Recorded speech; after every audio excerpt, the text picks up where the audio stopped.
Buenas noches, señoras y señores, queridos amigos, queridos alumnos. Seguimos hoy con las dos últimas conferencias que quedan de este ciclo, Menéndez Pelayo y la literatura española. Y antes de que comience el profesor Miguel Ángel Garrido Gallardo, decirles una nota administrativa. El 18 de marzo estarán los certificados en la Fundación en horas de oficina para aquellos que quieran retirarlos. El 18 de marzo. Bueno, pues pasamos ahora a la conferencia del profesor Miguel Ángel Garrido Gallardo. Gracias. Muy buenas noches. Vamos a culminar este ciclo sobre Menéndez Pelayo y la literatura española con dos clases de una duración un poquito más breve. He quedado de acuerdo con don Amancio en que terminaré a las -15 esta primera clase. Tendremos un cuarto de hora de descanso y de 8 a 9 menos cuarto la segunda clase y nos vamos corriendo.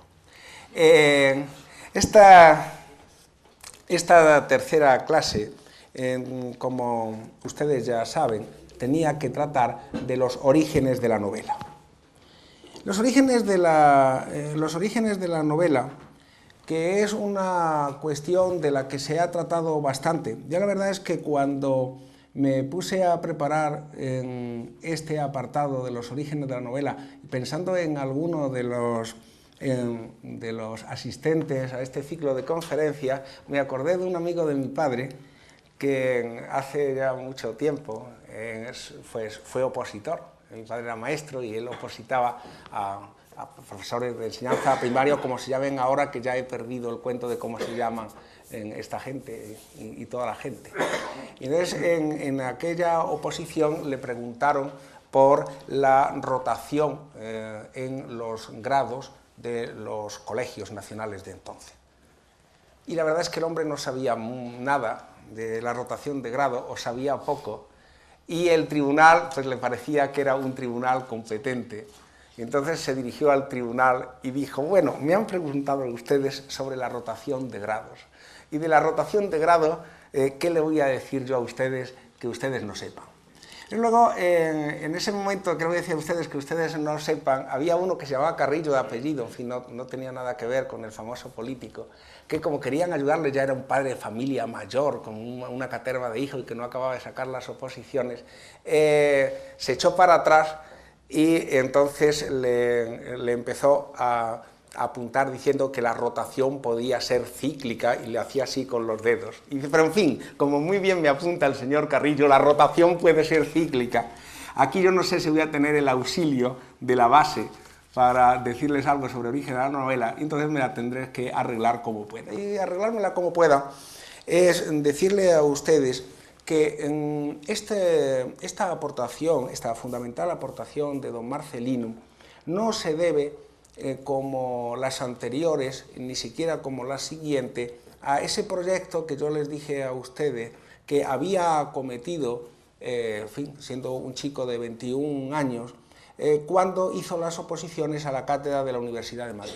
Y entonces él pensó, todo lleno de esa responsabilidad de sabio, que era obligación suya hacer un programa completo de la materia. Y hacer un programa completo de la materia, le he dicho en las dos clases anteriores, lo llevó a diseñar un plan general de los estudios de literatura española y luego a ponerlos en práctica con tal minuciosidad y buscando tanto los antecedentes, con una visión de la literatura española, recuerdan ustedes, tan amplia, que comprendía todo lo que se entiende por Hispania en la Hispania romana y por consiguiente también Portugal, que jamás llegó en ninguna de las líneas que empezó a desbrozar a terminarla, porque era imposible, como también hemos dicho, porque 65 tomos de más de 30.000 páginas son muchas páginas y, sin embargo, claro está, es mucho menos de lo que tendría que ser, haciéndolo de esta forma casi exhaustiva, el desarrollo de todo ese panorama. Pero no es, digo, una aportación como la aportación de la lírica que veíamos, o como la aportación del teatro que veíamos, la aportación de la épica. No es eso. Porque el concepto de novela que tenía don Marcelino no corresponde, aunque luego nos tendremos que contradecir un poco a propósito del Quijote, no corresponde al concepto de épica que tenemos nosotros. Don Marcelino era heredero de un concepto de novela todavía por delimitar, por definir, bastante confuso, propio de los tratadistas del siglo XVIII. Recuerdan ustedes que, a propósito de los romances viejos, le dije yo que el problema que había en español para distinguir entre romance y novela, y cómo romance se especializa en un tipo de relato en verso heredero de las antiguas epopeyas, y entonces novela queda para el español para un tipo de relato que no es equivalente en otras lenguas a lo que se llama novela, novella, de donde viene además el italiano novela corta, etcétera, etcétera. Menéndez Pelayo, al plantearse los orígenes de la novela, se plantean los orígenes de una producción, de un tipo de producción que no tenía la nobleza de la epopeya. La poesía épica es la epopeya y es poesía, y de nuevo también aquí con una confusión también todavía heredera del siglo XVIII, y es con la equivocidad semántica del término poesía. Poesía, poesía de poiein, crear en griego, como ustedes saben, significa creación. Cuando Aristóteles empieza el libro, que se llama por eso de la poética, hablando peripoietikes, está diciendo acerca de la creación, resulta que todavía no hemos conseguido un nombre singular. De la creación, perdón, hecha con palabras, resulta que todavía no hemos conseguido un nombre singular. Esto así empieza lo que luego ha sido la poética de Aristóteles.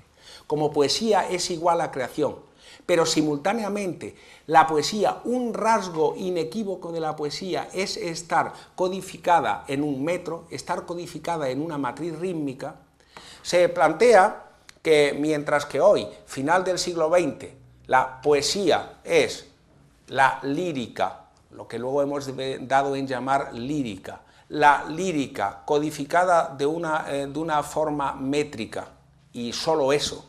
Y luego tenemos dos tipos de narraciones, la narración para contar, que eso es la novela y los distintos géneros o subgéneros vecinos de la novela, y la narración para representar, que eso es el texto dramático, el texto para el teatro. Drama y teatro no es ni mucho menos lo mismo, como se sabe hoy ya muy bien. Frente a esa clasificación que está adquirida como intercambio social, como contenido semántico en nuestros estudios literarios de hoy, Menéndez Pelayo sencillamente se sumerge en el mundo de la novela sin definir con precisión qué es la novela, y sí planteando continuamente a lo largo de los estudios de eso que más o menos podemos en español llamar novela, pues planteando los problemas genéricos que hay. De forma que puedo ya adelantar que si en el caso de la lírica Menéndez Pelayo desbrozó todo el panorama de la lírica medieval y nos dejó en puerta de los estudios de la lírica fundamental de la Edad de Oro, y si en el caso del teatro Menéndez Pelayo lo que hizo fue desbrozar sobre todo el teatro de Lope de Vega, y nos dejó por hacer una labor ingente o hizo una labor ingente y dejó por hacer otra tanta que solamente ahora en la colección inspirada por Blackwell de la Universidad Autónoma de Barcelona a final del siglo XX está encontrando continuación. En el caso de los orígenes de la novela, lo que ha hecho fundamentalmente, lo que nos ha legado fundamentalmente Menéndez Pelayo es una colección de problemas de tipo de teoría de los géneros, de tipo genérico. Ahí a la vez, claro está, en su momento, Menéndez Pelayo lo que hace en los orígenes de la novela es rescatar y poner en circulación una serie de textos que eran virtualmente desconocidos. Esto es lo que quería decir cuando comenzaba afirmando que no se trata de rellenar en ese programa general el apartado correspondiente a la épica en la tripartición de los géneros naturales que había propuesto Goethe. No, se trata de rellenar en la nueva biblioteca de autores españoles una serie de lagunas que Menéndez Pelayo, y muy en la línea que es la que se le atribuye, yo estoy subrayando justamente los aspectos que no son los consabidos, muy en la línea que se le atribuye de erudito, de investigador de documentos, investigador documental, muy en esa línea había llevado a cabo al denunciar que en la magnífica, por otra parte, y que él estimaba tanto, Biblioteca de Autores Españoles de don Manuel Rivadeneira, faltaban obras fundamentales que habría que seguir editando. Y así, en esa, si ustedes, no sé si todavía está ahí, pero por allí por la costanilla de Trinitarias, muy cerca de Medinaceli, donde yo habitualmente trabajo, pues tienen ustedes la colección de Rivadeneira y la nueva biblioteca de autores españoles en una especie de sótanos que tienen un sabor de antigüedad tan grande como las colecciones y con un servicio nada informatizado, por lo menos la última vez que he estado allí, que parece que está salido totalmente de época, ¿no? Bueno, pues en esta nueva, si ustedes allí han visto las dos colecciones, la nueva biblioteca de autores españoles que promueve Menéndez Pelayo, lo que hace es aumentar en los volúmenes 1, 7 y 14 de esa nueva biblioteca, aumentar el corpus de novelas que estaba en la biblioteca de Rivadeneira y añadirle los correspondientes prólogos. En la de Rivadeneira había un tomo dedicado a Cervantes, otro tomo se titula de novelistas anteriores a Cervantes, dos de novelistas subsiguientes a Cervantes y uno de novelas de caballería. El proyecto de Menéndez Pelayo quiere rellenar todo lo que falta desde los orígenes hasta el siglo XVII inclusive.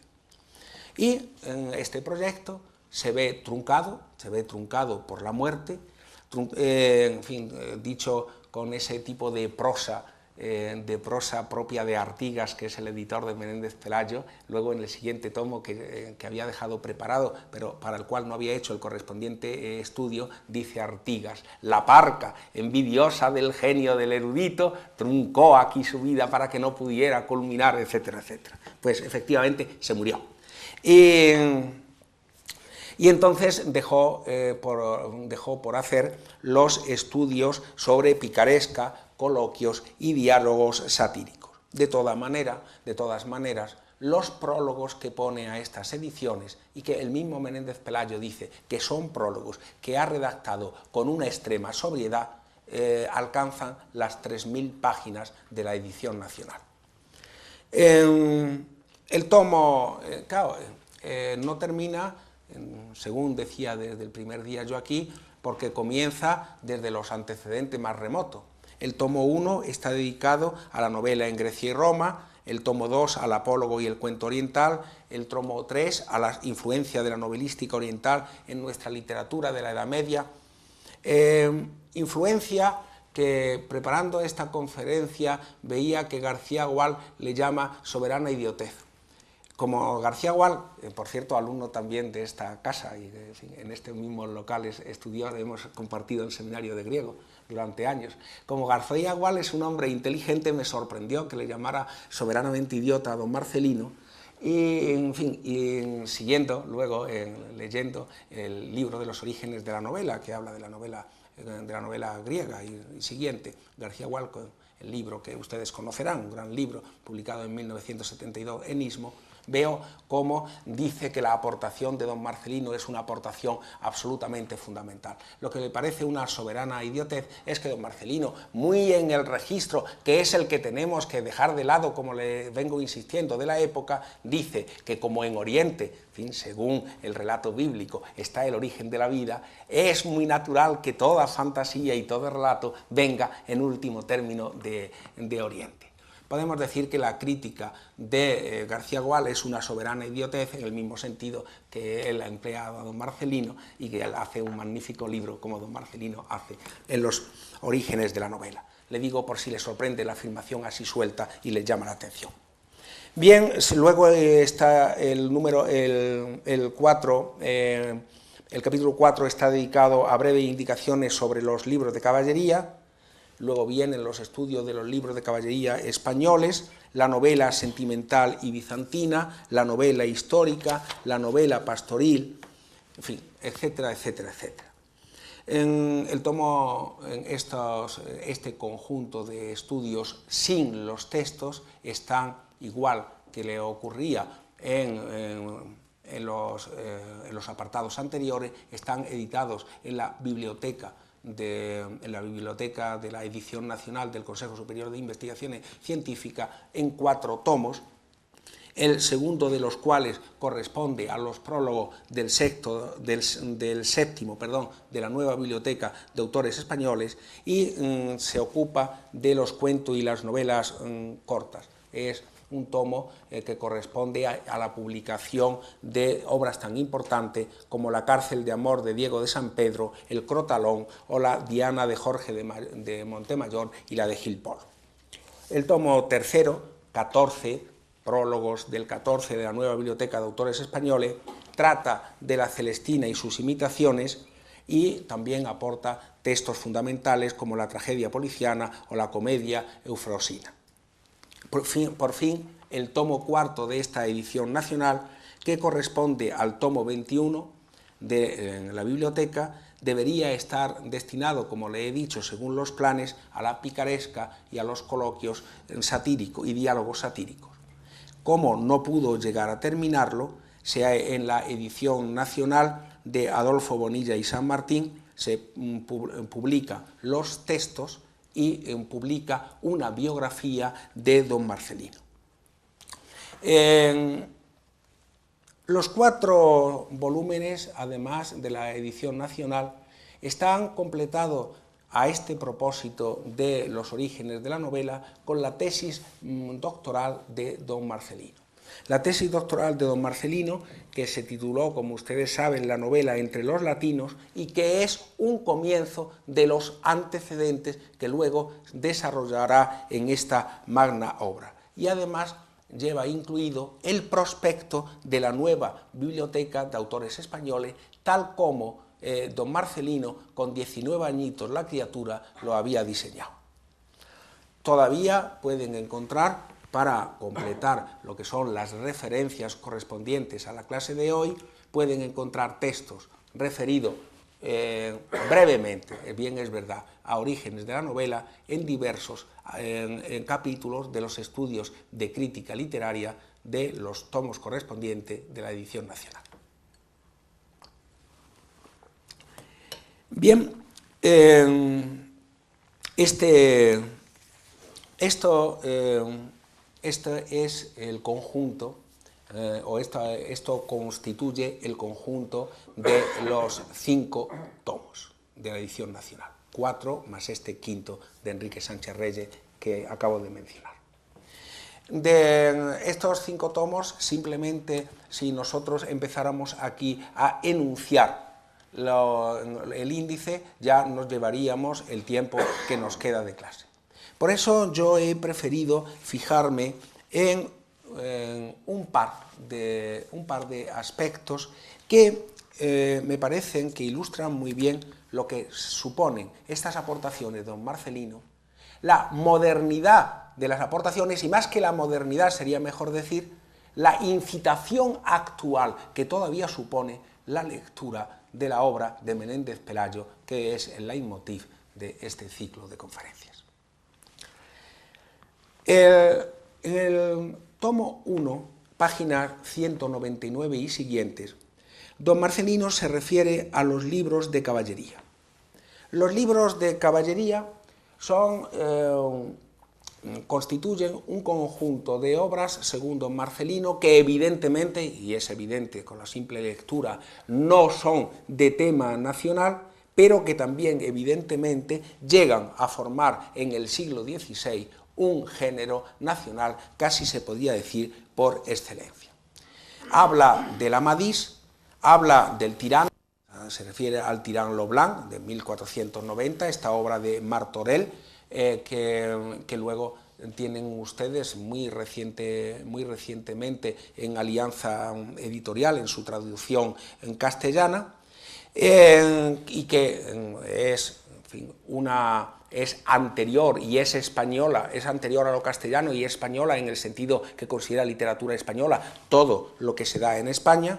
Viene el estudio luego del Palmerín de Oliva, del Palmerín de Inglaterra, y se fija Menéndez Pelayo en la peculiaridad de este tipo de literatura.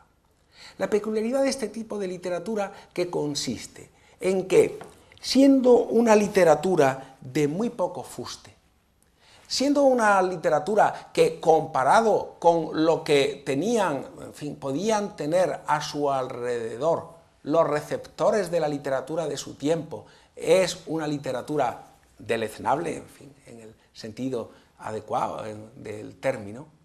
Sin embargo, es una literatura verdaderamente popular.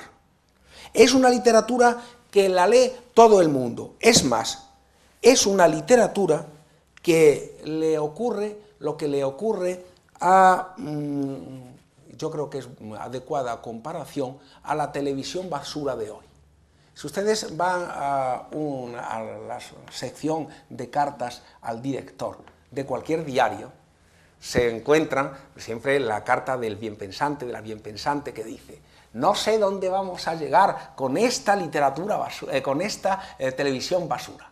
Ayer, sin ir más lejos, pude ver un programa en que salía un ancianito al que lo descuartizaba un sádico, y además luego había un erotismo enfermizo, y al final se veían cómo le sacaban la sesera, etcétera, etcétera. Lo cual demuestra que se ha visto de principio al fin el dichoso programa de la Gemio, por no ir más lejos.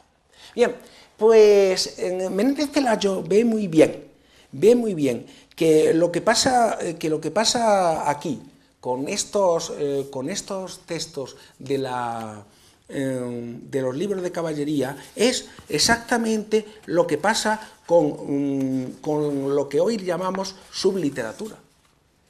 Dice: la explicación del fenómeno, y la explicación del fenómeno se refiere al éxito de estos textos, la explicación del fenómeno parece muy llana. Tiene la novela dos aspectos, uno literario y otro que no lo es. Puede y debe ser obra de arte puro, pero en muchos casos no es más que obra de puro pasatiempo, cuyo valor estético puede ser ínfimo. Así como de la historia dijeron los antiguos que agradaba escrita de cualquier modo, así la novela cumple uno de sus fines, sin duda el menos elevado, cuando excita y satisface el instinto de curiosidad, aunque sea pueril. Cuando prodiga los recursos de la invención, aunque sea mala y vulgar. Cuando nos entretiene con una maraña de aventuras y casos prodigiosos, aunque estén mal pergeñados. Todo hombre tiene horas de niño, y desgraciado del que no las tenga. La perspectiva de un mundo ideal seduce siempre, y es tal la fuerza de su prestigio que apenas se concibe al género humano sin alguna especie de novelas o cuentos, orales o escritos. A falta de los buenos se leen los malos, y este fue el caso de los libros de caballería en el siglo XVI y la razón principal de su éxito. Estos libros del siglo XVI tienen también éxito porque corresponden a una construcción simbólica propia de la época. Cuando Menéndez Pelayo dice de estos libros, de la Madrid y de la corrección, y estoy pasando por alto toda la aportación erudita, por ejemplo, sobre la autoría de Rodríguez de Rodríguez de Montalvo, de Ordóñez, como ustedes saben los dos nombres, y que si refundió más o menos, etcétera, etcétera. hago gracia de este apartado para ir a lo que quiero decir. Digo que cuando Menéndez Pelayo descubre el código del honor y la cortesía, que funciona no como realidad, pero sí como pensamiento dominante en la sociedad de este momento, Menéndez Pelayo, más allá de lo que diga explícitamente, más allá de lo que se podía dar cuenta en el momento en que él escribía de estas cosas, está apuntando a algo que es fundamental para la historiografía literaria, que es la conexión entre el mundo creado, entre la cosmovisión que revela el mundo creado y una cosmovisión dominante en un momento dado. Por eso, cuando Menéndez Pelayo se sorprende de lo rápidamente que, en fin, estos libros luego pasaron de moda, después de lo que habían, de lo extendido que habían estado, y cuando él reflexiona y dice que probablemente esto ocurre porque los libros no habían calado nada en esta sociedad, ahí, en esa conclusión, me parece a mí, sin duda se equivoca. Lo que ocurre es que a situaciones sociales nuevas corresponden literatura en general nueva y, desde luego, subliteratura nueva, porque la subliteratura es, dentro del conjunto de la literatura, aquellas producciones que más mecánicamente se derivan de los presupuestos triviales y compartidos de una sociedad. Por eso, la subliteratura del 16, que fueron los libros de caballería, es consumida masivamente, y por eso, cuando cambia la visión del mundo, y desde luego, cuando llega, final del 16, principio del 17, el Quijote, se le había quitado el trasfondo, había desaparecido de su sociedad aquel sustento, aquella sustentación que hacían a las novelas de caballería, foráneas o españolas, extranjeras adaptadas o no, las hacían dominante hasta el punto de volver loco a Alonso Quijano.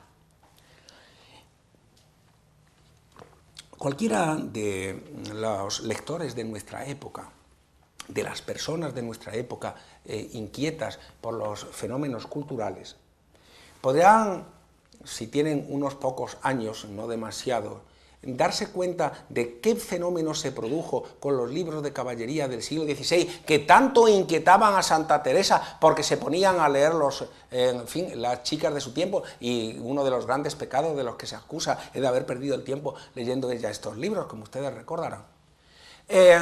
Digo que cualquiera que tenga ya unos ciertos años se dará cuenta de cómo esto es así si compara los libros de caballería y su éxito con lo que ocurrió en los últimos 30, 40 años con la subliteratura en España.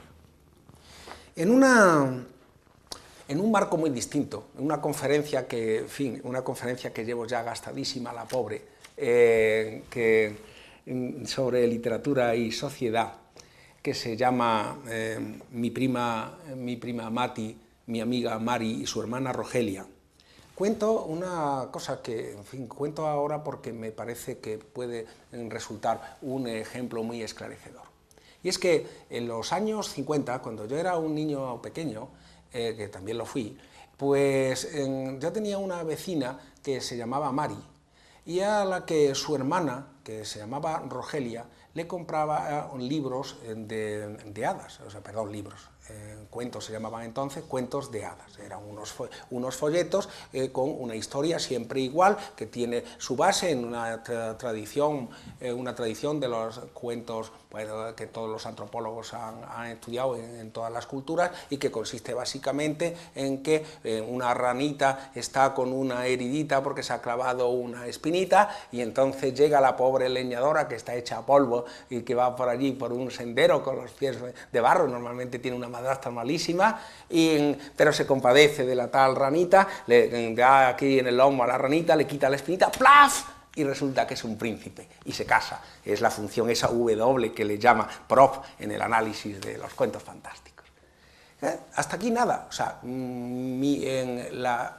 mi vecina Rogelia le compraba cada semana el cuento que salía en el kiosco del tío Enrique en Los Santos de Mimona a su hermana Mari. Lo que resulta más sorprendente es que su hermana Mari, que era de mi edad, los leía poco o no los leía, y quien los devoraba era su hermana Rogelia. Yo entonces no me daba cuenta de esto, pero cuando tuve que hacer la tesis doctoral y había una parte que tenía que ver con la subliteratura, entonces comprobé con datos estadísticos que las Rogelias en España eran legión. Entiéndase, Rogelia no como que tiene que ver con rojo, se llamaba así. Eran legión, como antonomasia, eran legión. ¿Y por qué las Rogelias eran legión?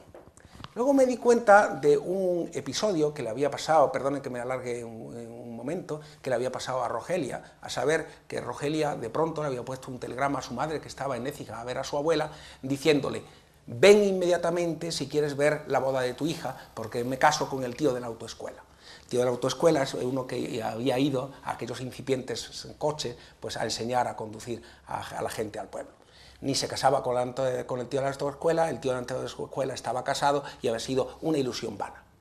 Lo que ocurre es que para Rogelia la única posibilidad de ascenso social que había en su horizonte simbólico era de un orden semejante al de estos cuentos.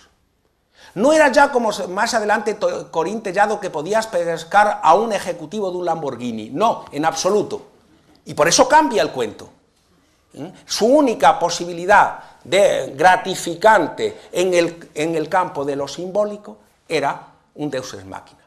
Es un milagro tan grande como que una rana se convierta en príncipe. Y la consumidora de ese mundo simbólico era Rogelia.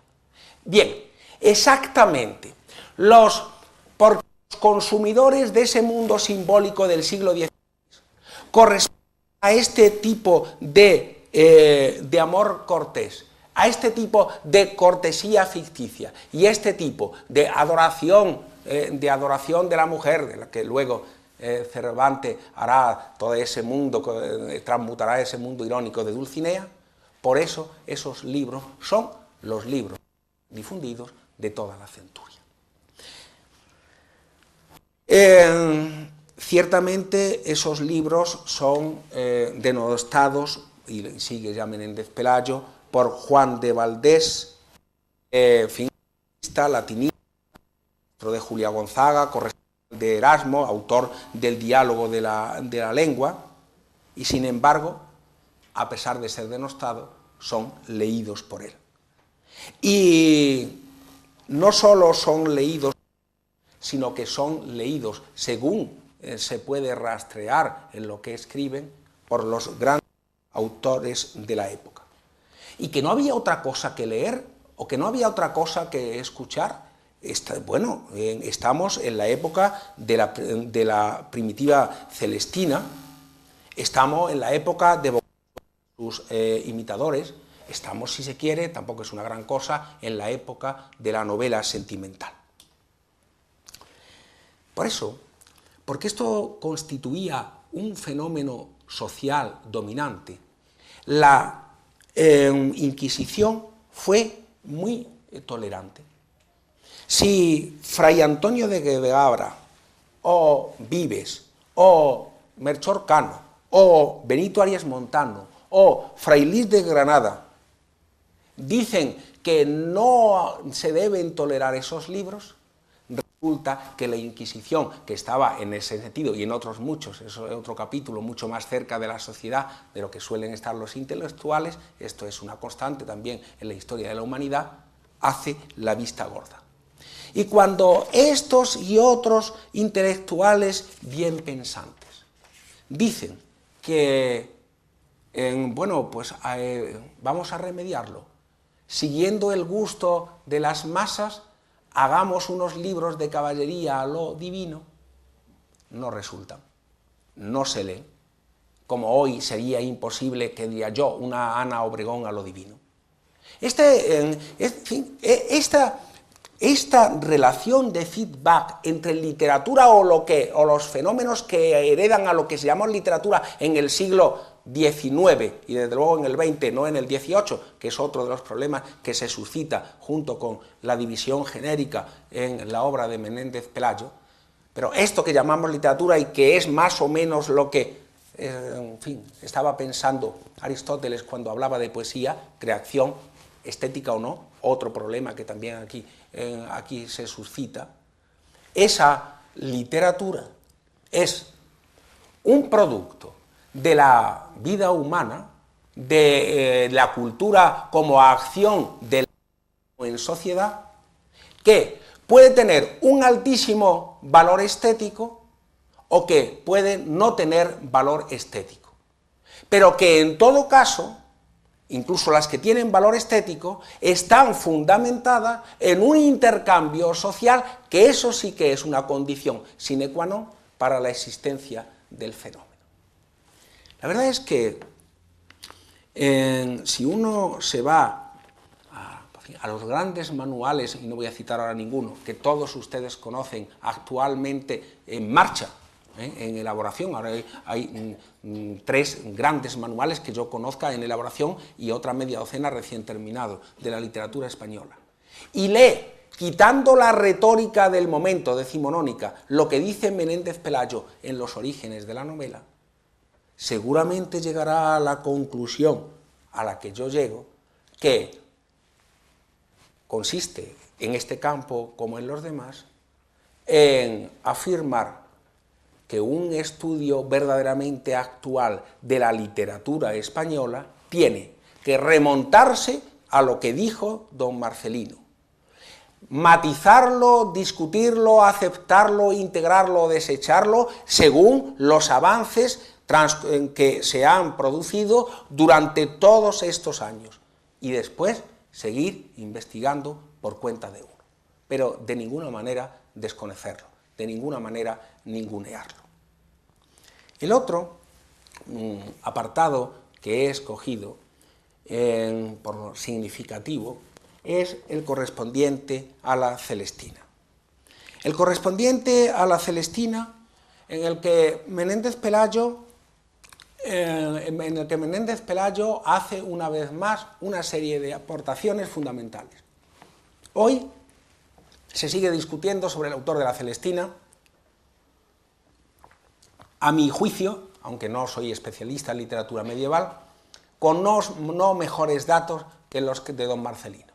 Don Marcelino hace una apuesta mediante un estudio comparativo estilístico de las distintas partes. No sé si tiene razón o no, ni sé si está por ahí mi amiga Marirreme Prieto, que está absolutamente segura que la Celestina la escribió Lucas Fernández. El que no estoy seguro de nada soy yo. Lo que quiero decir es que de la aportación de Menéndez Pelayo sobre la Celestina sigue vigente todo como punto de referencia. Me decía quien comparte y preside esta mesa, don Amancio Lavandeira, hace unos días, me decía, a propósito de un artículo que ha publicado el número 13 de la revista que edita esta casa en 1990, sobre las fuentes de la Celestina, cómo no se puede sin más, y en una obra tan estupenda como la de María Rosa Lida de Malquil, ¿no? la originalidad artística de la Celestina, que es una de las obras importantes del hispanismo mundial, pues no se puede decir alegremente, como hace María Rosa Lida en algunos momentos, que, en fin, la originalidad es evidente y que los antecedentes de Menéndez Pelayo tienen poca consistencia. Y ahí está, pues, para no irnos más lejos, el artículo del profesor Lavandeira, que va rastreando las fuentes de manera, muchas veces, absolutamente concluyente. O, en fin, o estudios que también cita en el artículo del catedrático latín de la Complutense González Roland. Ciertamente, de nuevo, la cuestión de las fuentes y el tratamiento de las fuentes tal como lo aborda Menéndez Pelayo suscita un conjunto de problemas y siempre una inquietud básica, que es el de la originalidad, la fuente, la imitación, la filiación o la poligénesis. ¿Qué quiero decir con esto? Con esto quiero decir lo siguiente. Cuando una figura como la Celestina llega a tener una consistencia de personaje de este tipo, en fin, hace poco tuve que hablar de Ramiro de Maeztu y la verdad es que Ramiro de Maeztu lo ve de una manera brillantísima, la significación del personaje. Ese personaje ya es de un autor independientemente de todas las filiaciones que tenga o que deje de tener. Y es más, nunca una filiación es concluyente. Hace muchos años, en la Universidad Hispanoamericana de la Rábida, dependiente de la Universidad de Sevilla, había un simposio sobre la Celestina y se hablaba de este problema. Yo venía de una oposición de Canarias y llegué in medias res. Estaban discutiendo apasionadamente y estaban discutiendo no de la Celestina, sino haciendo una comparación ejemplificadora de épica medieval. Y decía, en fin, tal poema épico medieval tiene una evidente filiación árabe porque el enemigo coge un tizón ennegrecido y pinta la pared enjalbegada del vecino. En fin, yo llegaba en estos momentos al aula magna de la Rábida y pedí la palabra, porque siempre he sido bocazas, y en fin, me la dieron. Y le dije, bueno, yo no tengo idea cómo es ese rasgo en la épica árabe. Lo que sí puedo decir es que mi tía Dolores, que en paz descanse, entonces vivía, mi tía Dolores se ha enfadado con la vecina. Y, en fin, y el otro día me dijo, me he enfadado y ¿sabes lo que le he hecho? Ahora que ha blanqueado la casa para Semana Santa, he sacado un tizón y le he pintado toda la puerta. Y mi tía Dolores no ha leído nunca épica árabe. Esta poligénesis, es decir, este producirse de los seres humanos y de los personajes, imitación de seres en acción, como decía en Aristóteles, plantea siempre un problema, una inquietud irresoluble. Pero desde luego el rastreo de Menéndez Pelayo es tan plausible como demuestra don Amancio de la Bandeira en ese artículo. Y una última cosa, aparte de toda la aportación erudita, en el estudio sobre la Celestina, que corresponde al tomo tercero, página 219-458, plantea Menéndez Pelayo un problema genérico interesantísimo, que debe entenderse por texto dramático.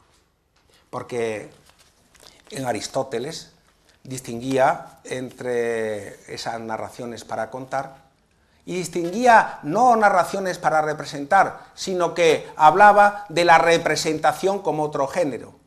Pero la verdad es que la Celestina, se represente o no, el problema que suscita Menéndez Pelayo y aún hoy está en discusión es, ¿hay rasgos en el texto dramático que puedan caracterizarlo como tal y por consiguiente se pueda decir que aunque no esté pensado para representar ni se representare nunca es un texto dramático?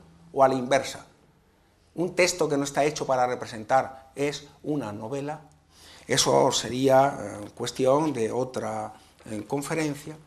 Lo vamos a dejar nosotros, esta primera clase aquí, simplemente que suscite Menéndez Pelayo una cuestión como esta, abona una vez más, y soy recurrente deliberadamente, abona una vez más lo que estoy afirmando. Menéndez Pelayo plantea en el conjunto de su obra cuestiones que son hoy absolutamente de actualidad. Seguiremos dentro de un cuarto de hora.